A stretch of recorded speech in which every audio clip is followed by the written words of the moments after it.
Conservative media targeted by Qatari foreign influence operations. So what was the point you were bringing up? You said that... I was saying, so we were talking a lot about how the left is influenced by billionaires that are trying to fund them money, and I don't think it's unique to the left. And I think on the right, we also have different billionaires flooding money into the space, perhaps trying to get so let me read this. It says, coverage. Qatar paid top dollar to ensure this interview took place. Foreign Agent Registration Act records show that Lumen 8 Advisors, LLC, a legal consulting company for which very little public information is available, helped facilitate between Carlson and the Qatari dignitary.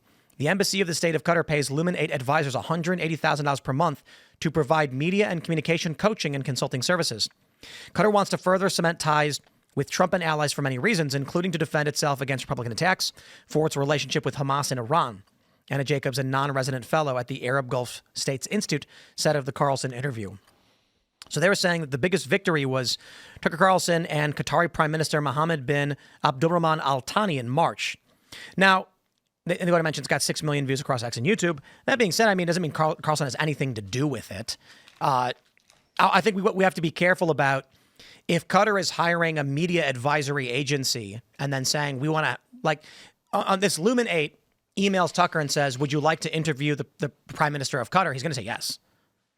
So I don't think there's anything untoward or is there any implication that Carlson or anybody was actually taking money? So it was people registered with FARA that helped facilitate the interview. That sounds normal. Yeah, I need to look. The advisors were paid $180,000 a month. I don't know if that. I need to look up to see if that eventually made it to Tucker. I don't think Tucker got paid to do this interview. I think if someone emailed me and said, if someone emailed Timcast and said, would you like to interview the Prime Minister of Qatar? I'd say yes. I think there's foreign agents being paid by the Qataris to help facilitate their relationship with right-wing figures like Tucker Carlson. And I watched parts of the interview. It was an extremely friendly interview from what I'm used to seeing from Tucker Carlson. So I think there is reason for concern. And again, there's also many people in the Trump administration who's had a lot of donations from Qatar that I think it's something to be aware of.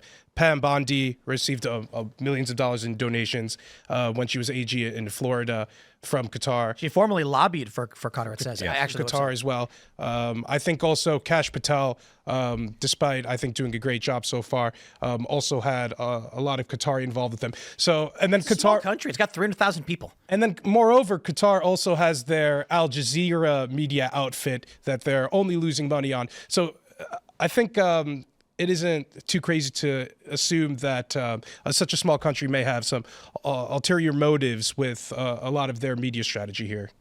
Well, I mean, I think that it's probably obvious that they're looking to do as much as they can to influence, but I think that, I mean, a lot of countries do that, don't they?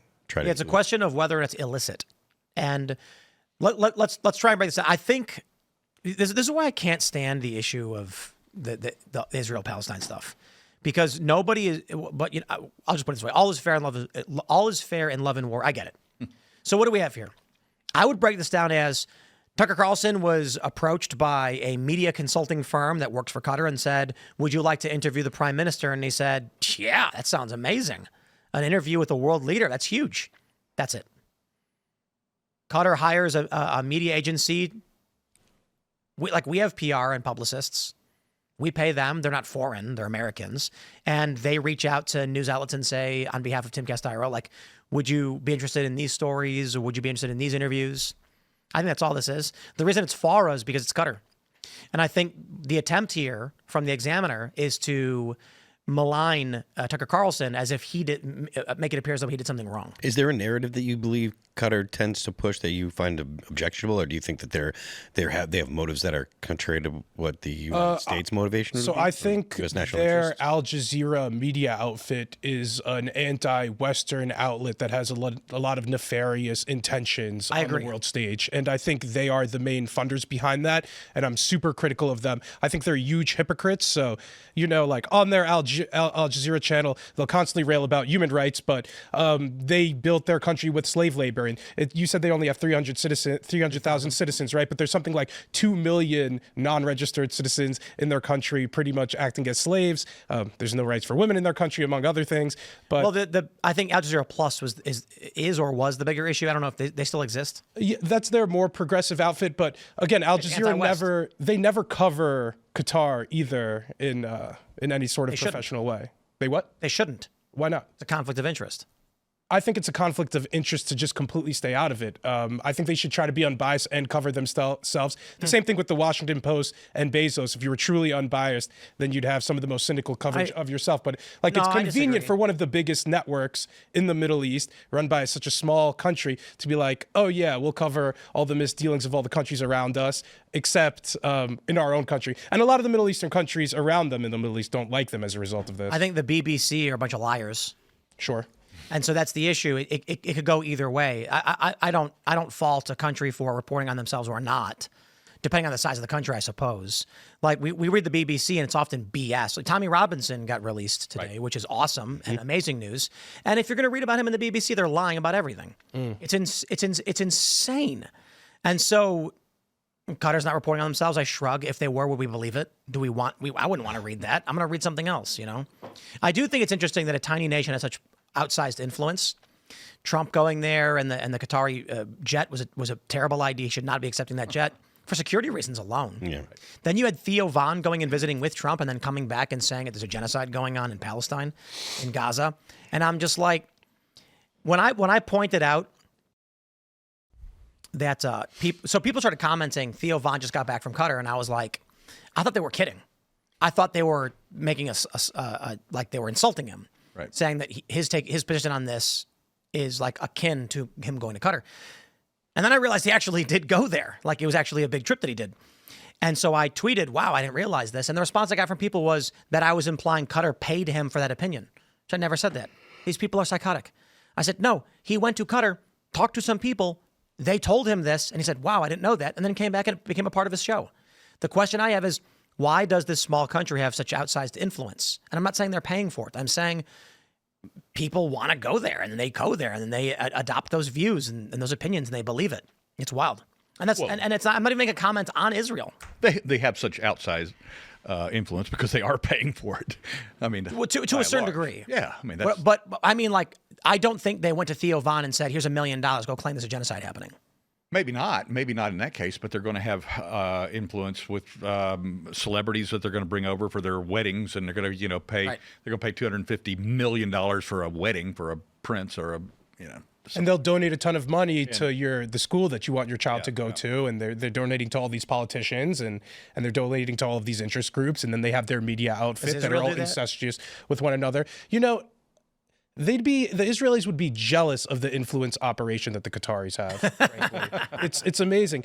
I view it largely similar, to be honest. I think the numbers from Qatar vastly outnumber the amount that Israel's contributing. And I think there's also something to say about, I think there is actually a lot of genuine grassroots support for Israel in the West, in America in particular. I also think Israel's coded to be right-wing and coded to be right, at least by the left. So I think there's reason to support Israel in the country, as opposed to Qatar, which is completely misaligned with our values totally and supports terrorists, actually, and people who are antithetical to our values and actually don't align with us on any values, but we do have an air base there. So I think that's what it kind of comes down to project power.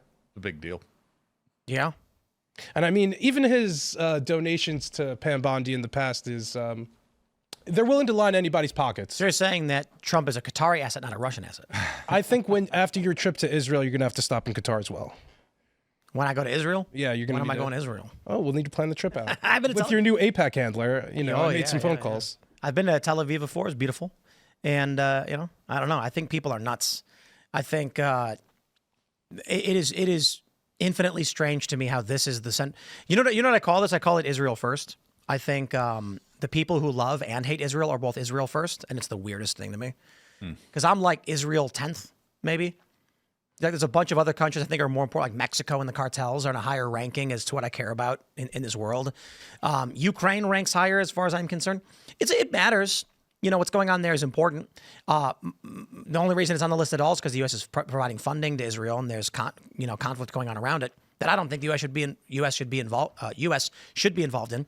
But it's amazing that there are people in this country who they've literally super chatted this show in last year's election cycle saying they would vote for Joe Biden if Joe Biden said he was critical of Israel. And I'm like, that's America last. You care so much about Israel, you would burn this country to the ground with Joe Biden. That's crazy to me. That means your first priority is Israel. Whether you love Israel or hate Israel, these people who only ever complain about Israel, they don't care about Burma, they don't care about Tibet, they don't care about Ukraine, they don't care about South Sudan or Eritrea or Afghanistan. The first country in their minds in every instance is Israel. And again, that's the people who hate it and the people who love it. So I'm just like, guys, you guys just go get a hotel room or something. I don't know. It's crazy to me. Yeah. I mean, the fact that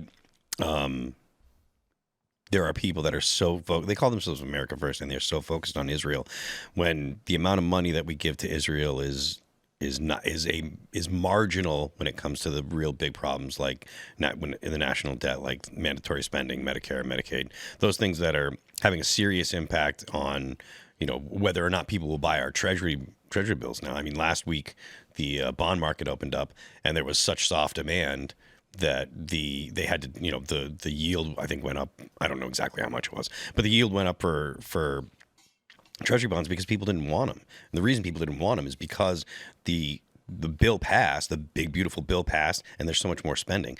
Worrying about how much money we give to Israel is entirely pointless. If you have a moral qualm with it, fine, that makes sense. I have a problem with the fact that the U.S. is involved in a war that's going on over there. Fine, makes perfect sense. But the idea that we give so much money to Israel, like it's pennies compared to the real serious pressing economic issues.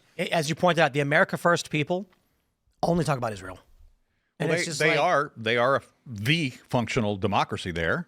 They do allow Arabs, Muslims in the Knesset.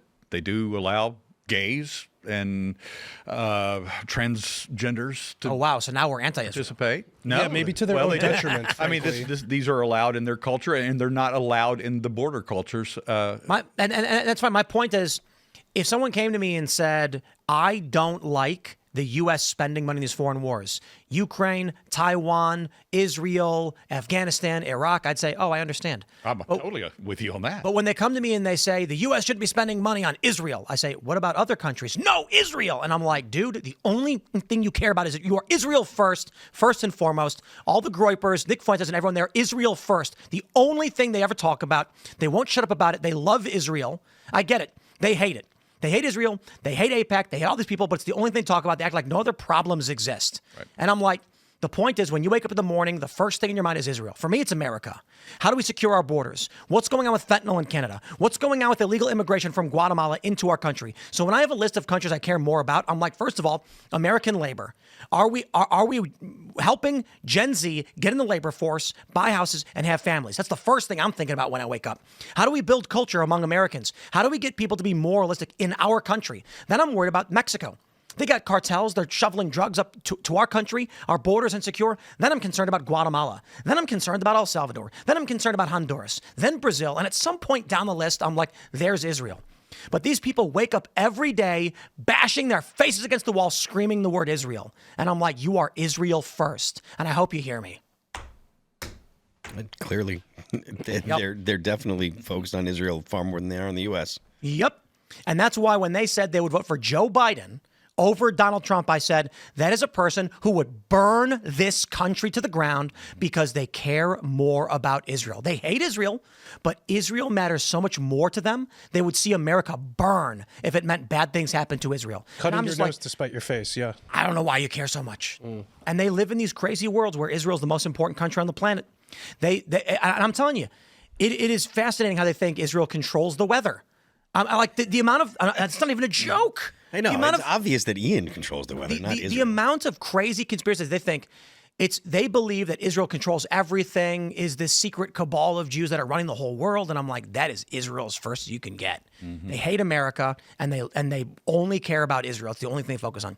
Thanks for checking out this clip from Timcast IRL. Make sure to watch the show live Monday through Friday at 8 p.m. Subscribe to this channel, and we will see you all there.